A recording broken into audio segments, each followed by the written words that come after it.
I'm Dr. Christine White, and I'm a naturopathic physician.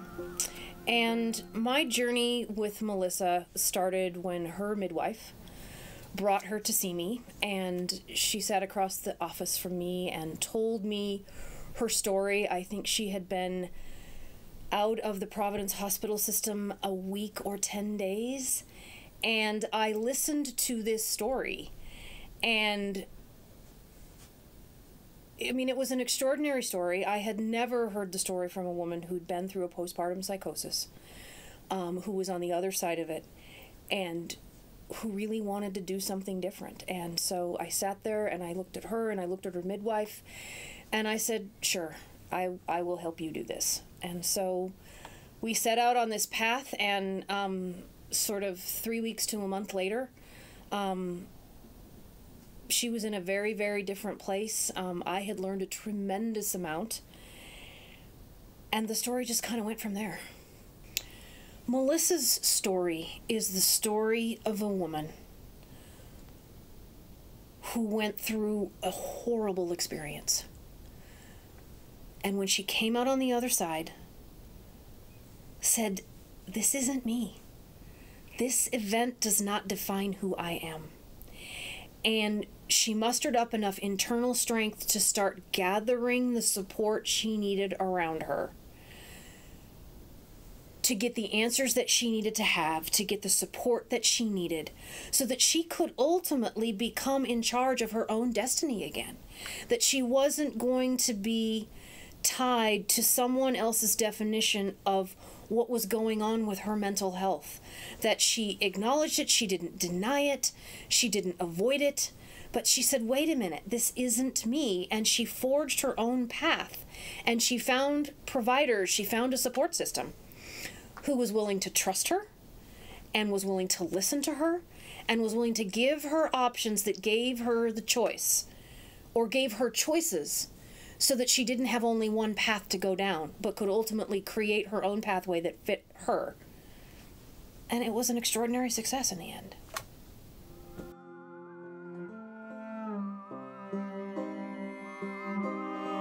These women are so determined and so fierce and so vulnerable. And that is such an interesting mix of emotions. And as a practitioner, you have to sort through that, because we're always trying to pay attention to, are we actually seeing what's really in front of us, or is there something else going on? And that postpartum period is such an extraordinarily transformative period of time. So I think I've learned to really appreciate that. I think I've also learned not to be afraid to support the body to get to a state of balance pretty quickly. The things that I use in my medicine are typically not toxic, or at least not in reasonable doses. That these levels are delicate and yet can be so depleted or in such excess that we have to get aggressive. I don't know what other word to use there, but we have to get after it. You have to recognize that if you're not using pharmaceuticals, which we sort of know can get people to different places pretty quickly, then you have to be willing to utilize the tools that you have and get results. And I think the other thing, maybe the most important thing I've also learned, is that you can't work with these women in what might be considered a conventional or traditional doctor-patient relationship. This is such an incredibly important story in the field of medicine right now. Because medicine is changing. Because there is a paradigm shift happening. Because patients and physicians do want something different. People want to be able to offer patients more choices, and patients want to be able to have more choices. And so what makes this message so important right now is that it is a story well told, and it is a story that involves treating perinatal mood disorders from almost a completely integrative medicine approach. It's about treating perinatal mood disorders with new options and with a different philosophy and in a different way, with outcomes that I believe more often result in women walking out of this chapter of their lives changed and healed, and they can move on without carrying at least as much baggage with them forward as they might have should they not have had any, if they had not had any other options besides pharmacology or psychotherapy. The way that I treat this is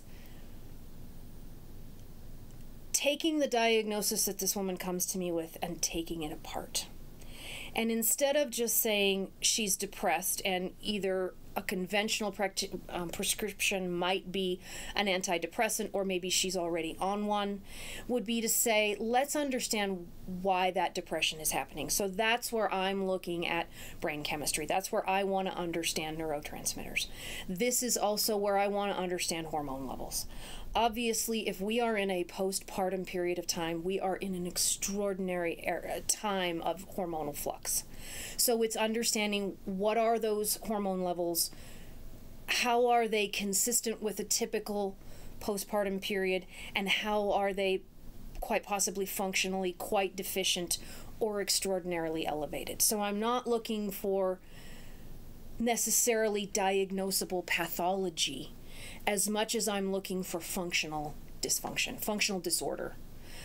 So in addressing a situation, the situation that Melissa was in, sleep was absolutely the most critical priority. And I think that's the case in most postpartum women, postpartum moms who are struggling. Sleep is the issue. So addressing that sleep in the context of a family and a baby at home, we have to look at that at multiple levels. So, first of all, it's more of the sort of support and social aspect. Is there enough support going on in the household that if this mom gets to the point where she can sleep, she can actually sleep? So, I have to make sure I address, are all of those support factors in place? And then from there, it's about understanding or getting at the underlying root cause of what is the sleep disorder at this point. For many women, it's a case of being pretty hypervigilant, and they're truly in a state of anxiety, which is a particular set of neurotransmitters. It's a particular set of hormones in the body, and it's addressing that. If it is a state of sort of hyperexcitability, that's a whole different set of hormones and neurotransmitters. And so it's figuring that out and addressing those specifically. And it's being direct, and it's being pretty intensive and forthright. I don't think this is a situation where you can use you don't want to use things that are too subtle. You have to get after this. So it's supporting things at an intense enough level that we can get results within several days. Because that's my perspective. When sleep is this issue, I want to see results in 3 to 5 days. And if something's not happening in 3 to 5 days, I need to change my approach. We need to do something different.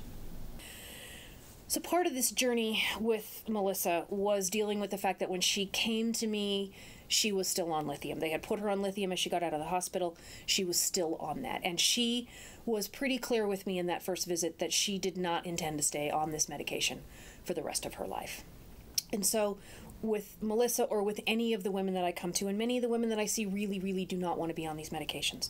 So the first part is the conversation of, okay, let's do some testing, let's do some assessment, let's figure out where you're at right now with everything that's in play, including those medications. And then ideally what I like to do is say to that woman, okay, I'm willing to walk through this with you, but we probably are going to need some help from another practitioner if this is medication I haven't prescribed.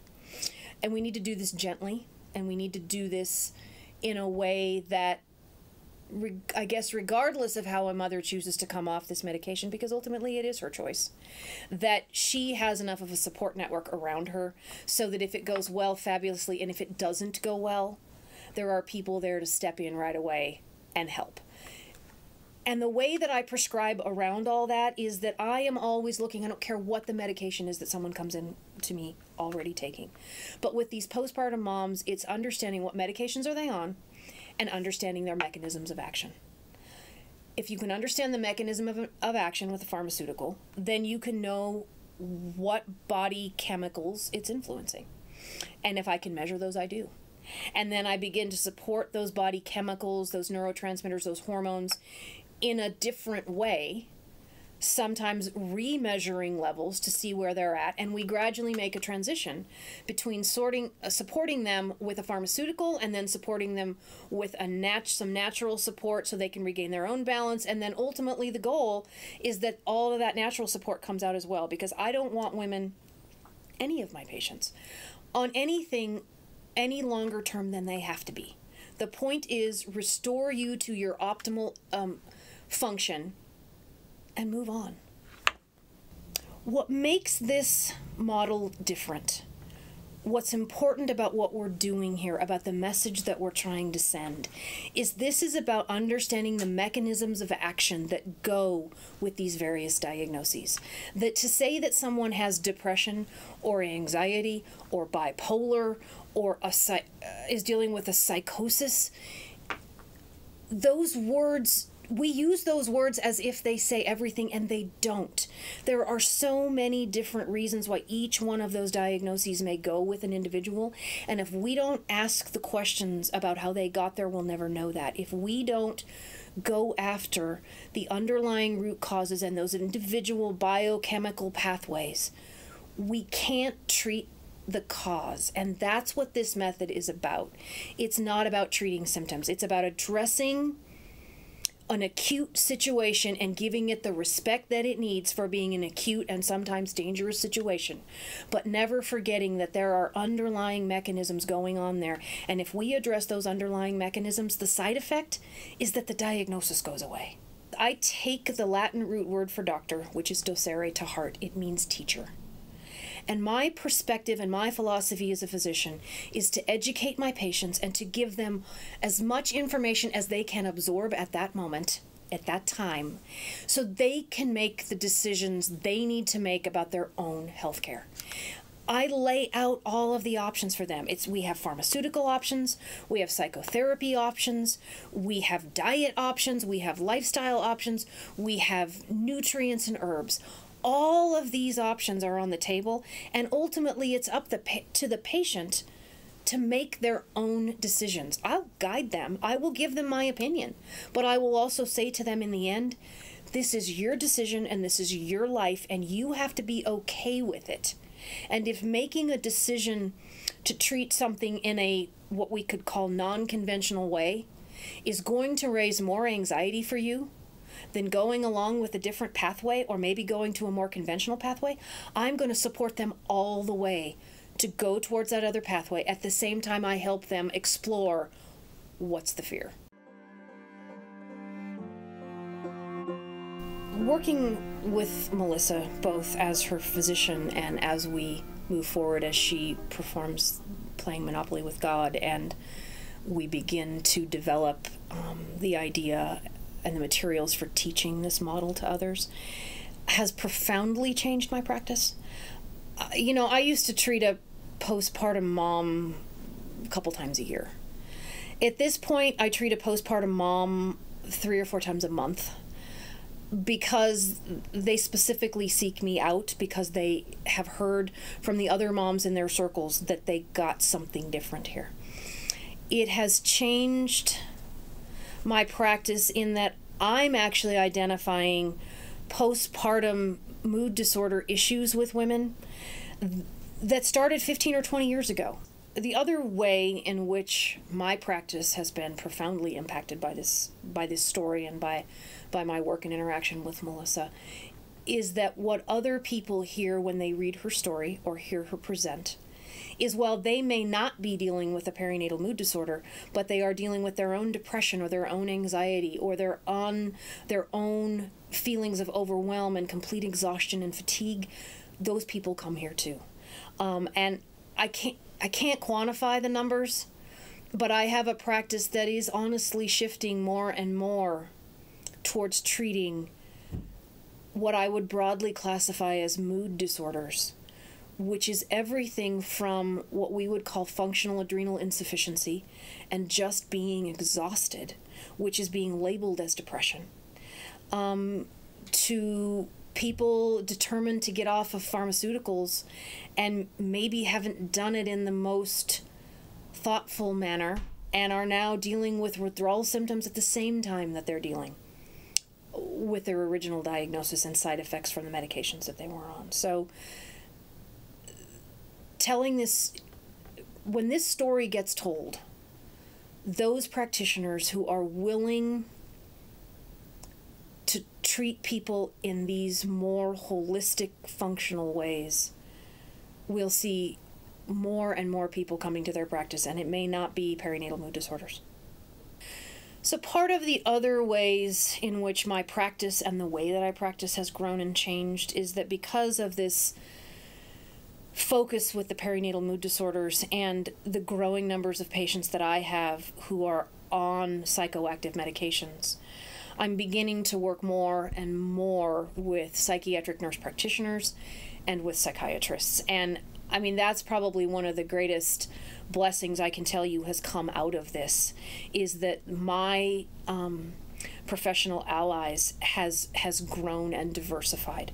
You know, I now get referrals from psychiatrists. I get referrals from psychiatric nurse practitioners, because when their patients say they want something different, they now recognize, okay, maybe there really is another option, and that those patients are going to be respected for their entire case and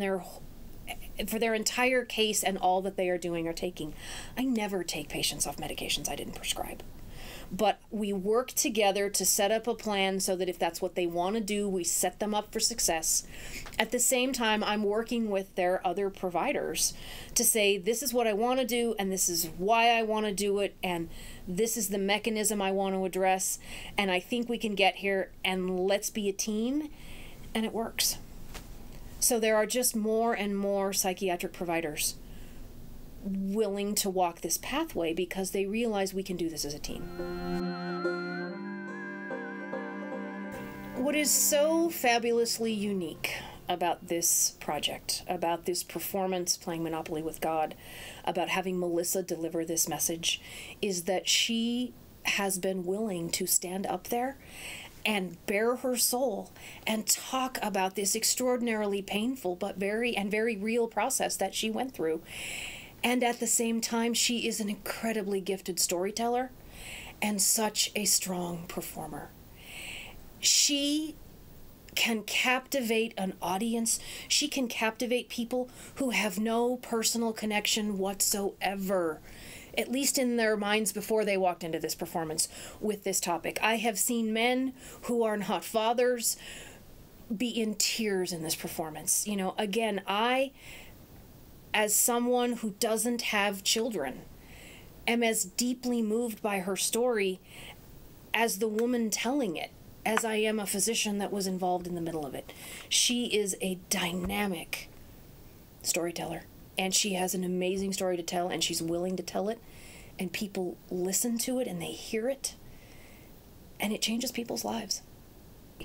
Because it's a grassroots effort at this point that is rapidly growing and expanding, and it's important to get the message out. Yes, I have had more patients come to my practice because of my involvement with this project, but that is not why I have contributed financially to this project. I have contributed to this project because this is a message that I will tell you pretty much no one else is telling, and they're certainly not telling it in this way. There are some extraordinary women who have been through these processes who have written some incredible books. That gets a certain niche of people. But to support this project financially means that the chance of this message getting out there nationwide and beyond is more of an assurance. And Melissa has to take this story as far as she can. Missoula and Montana has been so profoundly impacted by Melissa and this story, and it shouldn't stop here. There are already people around this country who know this story and who have been affected by it in a very positive way. So this message has got to get beyond the borders of this state. This message has to get out there so that more women understand that there are other options, particularly those women who end up in a postpartum psychosis, but for any woman dealing with a perinatal mood disorder. And the message also has to get out there because this is a way of treating a perinatal mood disorder that isn't typical, it isn't common, it's not well understood, it's not well known. And we can't just have a little corner on the market here in Montana. We have to spread the word both about the diagnosis and about a different way of doing it so that more and more women can get this kind of care.